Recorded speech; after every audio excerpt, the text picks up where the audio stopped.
அனைவருக்கும் வணக்கம். மகர ராசிக்காரர்களுக்கு 2025ஆம் ஆண்டில் தாமாக நடக்கக்கூடிய நல்லவையாக எவையெல்லாம் அமைய போகின்றன? ஜனவரி 1ஆம் தேதி முதல் டிசம்பர் 31ஆம் தேதி வரை கிரகநிலைகளின் அமைப்பை ஆராய்ந்து பார்க்கும்போது நவகிரகங்கள் என்று சொல்லக்கூடிய 9 கிரகநிலைகளிலும் அதிரடியான மாற்றத்தை சந்திக்கக்கூடிய ஒரு ஆண்டாக 2025ஆம் ஆண்டு மகர ராசிக்காரர்களுக்கு அமைகிறது. அது மட்டுமல்லாது அஷ்டம சனி, அண்டச்சனி போன்று பாதிப்புகள் அதிகமாக இருக்கக்கூடிய வாய்ப்பை தான் ஏழரை சனி உருவாக்கியது. அந்த ஏழரை சனி முற்றிலுமாக விலகக்கூடிய ஒரு அற்புதமான ஆண்டாக மகர ராசிக்காரர்களுக்கு 2025 அமைவதால் அமோகமான வளர்ச்சியையும் முன்னேற்றத்தையும் அள்ளி குவிக்கக்கூடிய யோகங்களை நிச்சயமாக தைரியஸ்தானத்திற்குள் நுழையக்கூடிய ராசியின் அதிபதியான சனி பகவான் அள்ளி கொடுக்கிறார். ஆனால் அதே வேளையில் பஞ்சமஸ்தானத்தில் முற்பகுதியிலும் ரூணரோக சத்ருஸ்தானத்தில் பிற்பகுதியிலும் குரு நுழைகிறார். தைரியஸ்தானத்தில் வலம் வந்த ராகு குடும்பஸ்தானத்திற்குள் நுழைகிறார். பாகியஸ்தானத்தில் வீற்றிருந்த கேது அஷ்டமத்திற்குள் நுழைகிறாருங்க. கேதுவின் அமைப்பு மட்டும்தான் மிகவும் சாதகமற்றதாக பார்க்கப்படுகிறது. மற்றபடி மற்ற கிரகநிலைகளின் அமைப்பு ஓரளவிற்கு சாதகமாகவும், ஆனால் அதே சமயம் ராசியின் அதிபதியான சனியின் அமைப்பு உச்சபட்ச நன்மையை கொடுக்கக்கூடிய அமைப்பாகவும் பார்க்கப்படுகிறது. எனவேதான் உங்களுடைய மனதில் எதிர்பார்த்து கொண்டிருக்கக்கூடிய நிகழ்வுகள் தாமாக உங்களை தேடி நிச்சயமாக வரும். காதல் திருமணம் செய்தல், நல்ல வரன் கிடைத்து திருமணம் செய்தல், புத்திர பாக்கியம் என பல்வேறு வகையான சுப நிகழ்வுகள் சிறப்பாக கைகூடுங்க. நிரந்தர வருமானம் பெறுதல், தொழில் ரீதியாக நிரந்தர வாய்ப்புகளை உருவாக்குதல், அடிப்படையாக செல்வ வளத்தை சேகரித்தல், நிறைவான வளர்ச்சியும் குடும்பத்தில் மகிழ்ச்சியும் பெறுதல் மற்றும் எந்த விதமான எதிர்பார்ப்பாக இருந்தாலும் நிச்சயமாக தடையில்லாமல் மகர ராசிக்காரர்களுக்கு இந்த 2025 மிகவும் சிறப்பாக அமைவதற்கான யோகத்தை நிச்சயமாக அள்ளி கொடுக்க போகிறது. சரியாக பயன்படுத்திக் கொள்ளுங்கள். குடும்ப ரீதியான பணிகளில் முழு சுபகிரகமான குரு முற்பகுதியில் 5ஆம் இடத்திலும் பிற்பகுதியில் 6ஆம் இடத்திற்குள்ளும் மாறுகிறாருங்க. குரு 5ஆம் இடத்தில் சஞ்சரிப்பதை விட 6ஆம் இடத்தில் சஞ்சரிப்பது அவ்வளவு சிறப்பான நன்மை இல்லாத அமைப்பு என்றாலும் கூட மிகப்பெரிய அளவிலான சிரமத்தை கொடுக்கக்கூடிய ஜென்ம குரு போன்ற பாதிப்புகளும் நிச்சயமாக இல்லை. எனவே குருவின் அமைப்பு காரணமாக இந்த 2025 முற்பகுதியில் சற்று கூடுதலான நன்மை நிறைவாக பெற முடியும். பிற்பகுதியில் சற்று நன்மை குறைவாக இருந்தாலும் சங்கடங்களையும் சிக்கல்களையும் தவிர்க்கக்கூடிய வகையில் கடன் சார்ந்த தொல்லைகள் குறையும். குடும்பத்தில் பல்வேறு வகையான சுப நிகழ்வுகள், எதிர்பார்ப்புகள் மிக சிறப்பாக பூர்த்தியாகும். எதிர்காலத்தை பற்றிய அச்சம் நீங்கி மிக சிறப்பான பணிகளை திறன்பட செய்து முடித்து குடும்ப வருமானத்தை உயர்த்தி கொள்வதற்கான நல்ல வாய்ப்பும் யோகமும் நிறைவாக தனுசு ராசிக்காரர்களுக்கு கிடைக்கிறது. நீண்ட நாட்களாக எதிர்பார்க்கக்கூடிய காதல் திருமணம் உள்ளிட்ட பல நல்ல வாய்ப்புகள் மிகவும் சிறப்பாக கைகூடுவதால் இல்லத்தில் மகிழ்ச்சி இரட்டிப்பாவதற்கான முதன்மையான யோகம் நிறைவாக கிடைக்கிறது. நிம்மதி பெறக்கூடிய வகையில் பல்வேறு வகையான பணிகளில் மகிழ்ச்சியும் முன்னேற்றமும் நிச்சயமாக நிறைவாக கிடைக்கிறது. உத்தியோக ரீதியாக மிக பெரிய அளவிலான சவால் நிறைந்த பணிகளை இந்த தருணத்தில் நிச்சயமாக தகர்த்தெறிவதற்கான வாய்ப்பு நிச்சயமாக கிடைக்கிறது. அதோடு மட்டுமல்லாது எந்த விதமான செயலாக இருந்தாலும் அவற்றில் தடை தாமதம் இல்லாமல் சிறப்பாகவும் செமையாகவும் செய்து முடிப்பதற்கான நல்ல யோகத்தை நிச்சயமாக உத்தியோக ரீதியான பணிகளில் சனி உருவாக்கி கொடுக்கிறாருங்க. சனி தைரிய ஸ்தானத்திற்குள் நுழைந்திருப்பதால் நிரந்தர வேலை வாய்ப்பு கிடைப்பதற்கான முதன்மையான யோகம் மகர ராசிக்காரர்களுக்கு மகத்தாக கிடைக்கக்கூடிய வாய்ப்பு உருவாகிறதுங்க.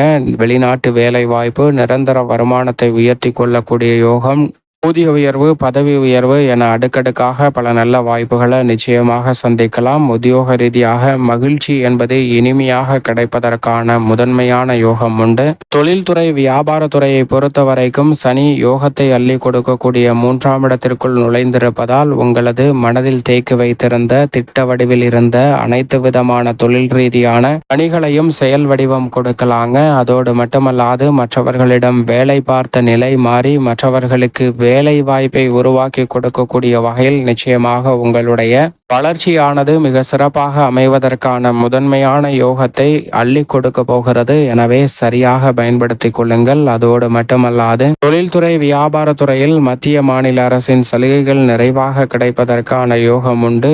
கேது அஷ்டமத்தில் இருப்பதால் அவ்வப்போது எதிர்மறையான சிந்தனைகள் தோன்றும். ஆனால் அவை பெரிய அளவில் பாதிப்பை ஏற்படுத்தி விடாது. ஏனென்றால் சனி 3இல் இருக்கிறார். மேலும் இருந்தாலும் குரு சப்தமத்தில் பெரும்பாலும் வலம் வருகிறார். ராகு குடும்பத்தில் இருந்தாலும் பல்வேறு வகையான சிக்கல்களை தவிர்த்து விடுகிறாருங்க. எனவே எதிர்பார்க்கக்கூடிய நல்ல மாற்றம் நிச்சயமாக மகர ராசிக்காரர்களுக்கு உண்டு. நிதி நிறுவனங்களின் ஒத்துழைப்பும் புதிய ஆர்டர்களும் வளர்ச்சிக்கு அடித்தளமிடக்கூடிய வகையில் நல்ல வாய்ப்புகளை மகர ராசிக்காரர்களுக்கு நிறைவாக உருவாக்கி கொடுக்கிறது. ராசியின் அதிபதியான சனிக்கு நட்பு கிரகமாக இருக்கக்கூடிய சுக்கிரனும் இந்த வருடத்தில் மிக வலுவாக சஞ்சரிக்கிறாருங்க. எனவே மிக பெரிய அளவிலான வளர்ச்சியும் முன்னேற்றமும் நிறைவாக பெறுவதற்கான முதன்மையான யோகம் இந்த வேளையில் கிடைக்கிறதுங்க. இந்த தருணத்துல கலைத்துறை ரீதியாக உங்களது திறமை வெளிப்பணர்வதோடு மட்டுமல்லாது சிரமம் தடையும் இன்றி பல பணிகளை திறன்பட செய்து முடிக்கலாம். கடன் வாங்காமலே அனைத்து பணிகளையும் மேற்கொண்டு லாபத்தை உயர்த்துவதற்கான யோகமும் கலைத்துறையில் உண்டு. அரசியல் சார்ந்த நெருக்கடிகள், தடைகள், சிரமங்கள் அனைத்தையும் தகர்த்தெறியக்கூடிய வகையில் சுக்கிரன் வலுவாக சஞ்சரிக்கிறாருங்க. சுக்கிரன் மட்டுமல்ல, செவ்வாய், கேது போன்ற கிரகநிலைகளும் நல்ல மாற்றத்தை அடித்தளமிடக்கூடிய வாய்ப்பை உருவாக்கி கொடுக்கிறது. எனவே நீங்கள் எதிர்பார்க்கக்கூடிய நல்ல வாய்ப்புகள் நிச்சயமாக அரசியல் சார்ந்த பணிகளில் எதிர்பார்ப்பதை காட்டிலும் மிக சிறப்பாக அமைவதற்கான யோகம் உண்டு. சுக்கிரன் 12 இடங்களில் மாறி சஞ்சரித்தாலும் நல்ல வளர்ச்சிக்கு மகர ராசிக்காரர்களுக்கு உறுதுணையாக இருக்கிறார். எனவே 2025 திட்டமிடுவதை காட்டிலும் நல்ல வளர்ச்சியும் பொருளாதார ரீதியான முன்னேற்றமும் நிறைவாக மகர ராசிக்காரர்களுக்கு உண்டு. மாணவர்களின் கல்வியில் வித்யாகாரகரான புதன் 12 இடங்களில் வலம் வந்தாலும் கூட 7.5 சனி நிவர்த்தி அடைந்த இந்த வருடத்தில் முழுமையாக கல்வியில் முதன்மையான வளர்ச்சியும் இதுவரை